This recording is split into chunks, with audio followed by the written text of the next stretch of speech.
Yes. काय काय त्रास होता तुम्हाला?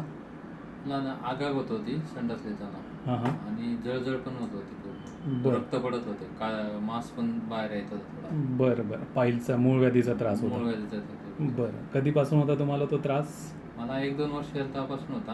हां हां. पण मी असं टॅब्लेट वगैरे घेऊन तेपर्यंत थोडं राहायचं. बरं. पण आता 5-7-8 महिने लॉकडाऊनच्या आधी थोडं आहे ना हां. तकलीफ व्हायला लागली मला मार्च नंतर. बरं बरं मग नंतर मी गोळ्या वगैरे घेऊन पण ते राहीन. नंतर तुमच्या गावात आलो ना बरं. थोडं थोडं फरक होत गेला. महिना 15-15 दिवसात तुम्ही जसे गोळे देत गेले हां हां. तर तसं कमी होत गेलं.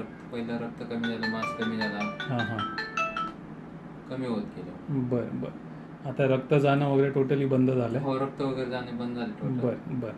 तर कधी मध्ये थोडंफार आपलं खाण्यामुळे वगैरे होत असेल तर हां. बाकी काय थोडं ठीक आहे. प्रॉब्लेम. आता ऑलरेडी मी तुमच्या 2-2.5 महिने झाले येतो. बरोबर काय बरोबर. ठीक आहे व्यवस्थित. म्हणजे आता ओव्हरऑल किती इम्प्रूव्हमेंट झाली पर्सेंटेजमध्ये सांगायचं झालं? 90-95% कव्हर बरं, झालं. बरं, थोडंफार बरं. म्हणजे आता होणारच हे हां, आहे. खाण्यापिण्यात असल्यामुळे. पण मला वाटलं पूर्ण बरं होईल म्हणजे हे आहे असं. नाही, पूर्ण बरं होऊन जाईल हे. हो. आणि ते मांस जे होतं तिथे त्याची ते साईज नाही. पण कमी झाली? हो, ते काय लागत नाही वगैरे काय. बरं बरं बरं. पहिले काय साईज होती त्याची?